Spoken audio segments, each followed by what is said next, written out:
മഴക്കെടുതി വ്യാപക നാശം വിതയ്ക്കുന്ന മധ്യപ്രദേശിൽ നദി കരകവിഞ്ഞൊഴുകിയതിന് പിന്നാലെ പാലം തകർന്നു. മണികേത ഡാമിൽ നിന്ന് തുറന്നുവിട്ട വെള്ളം നദിയിലേക്ക് ഒഴുകുകയും 2 പാലങ്ങളിലൊന്ന് പൂർണ്ണമായും തകർന്നു വീഴുകയും ചെയ്യുന്നത് വീഡിയോയിൽ കാണാം. മധ്യപ്രദേശിലെ ഡാത്തിയ ജില്ലയിലാണ് സംഭവം. ഡാമിന്റെ 10 ഷട്ടറുകൾ തുറന്നുവിടുമെന്ന് മുഖ്യമന്ത്രി ശിവരാജ് സിംഗ് ചൌഹാൻ കഴിഞ്ഞ ദിവസം മുന്നറിയിപ്പ് നൽകിയിരുന്നു. 2009 നിർമ്മിച്ച ഈ പാലം ജില്ലയെ രത്തൻഗഡ് നഗരവുമായി ബന്ധിപ്പിക്കുന്നതാണ്. ഇതേ പാലത്തിലെ തിക്കിലും തിരക്കിലും പെട്ട് 2013 115 തീർത്ഥാടകർ മരണപ്പെട്ടിരുന്നു. നഗരത്തിലെ ദുർഗാക്ഷേത്ര ദർശനത്തിനെത്തിയവരായിരുന്നു അത്. സംസ്ഥാനത്ത് പെയ്യുന്ന കനത്ത മഴ ഗോളിയാർ ചമ്പൽ മേഖലയാണ് പ്രതികൂലമായി ബാധിച്ചത്. വെള്ളപ്പൊക്കം ദുരിതം വിതച്ച പ്രദേശങ്ങളിൽ വ്യോമസേനയുടെ നേതൃത്വത്തിൽ രക്ഷാപ്രവർത്തനം പുരോഗമിക്കുന്നുണ്ട്. സംസ്ഥാനത്ത് 5 ജില്ലകളിൽ റെഡ് അലർട്ട് പ്രഖ്യാപിച്ചിട്ടുണ്ട്. 9 ജില്ലകളിൽ ഓറഞ്ച് അലർട്ടും 8 ജില്ലകളിൽ യെല്ലോ അലർട്ടും പ്രഖ്യാപിച്ചിട്ടുണ്ട്.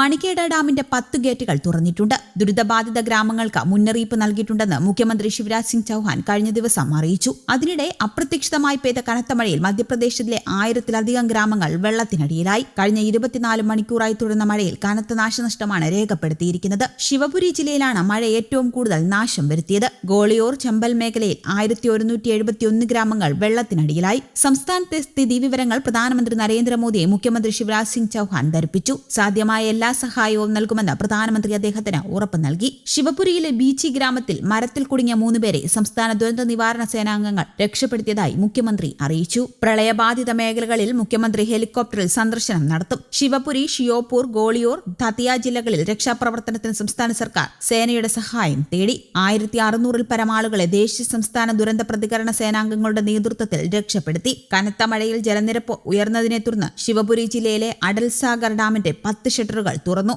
വെള്ളപ്പൊക്കം ബാധിച്ച മേഖലകളിലെ ജില്ലാ കളക്ടർമാരുമായി മുഖ്യമന്ത്രി സ്ഥിതിവിവരങ്ങൾ ആരാഞ്ഞു. News desk Keralakaumudi.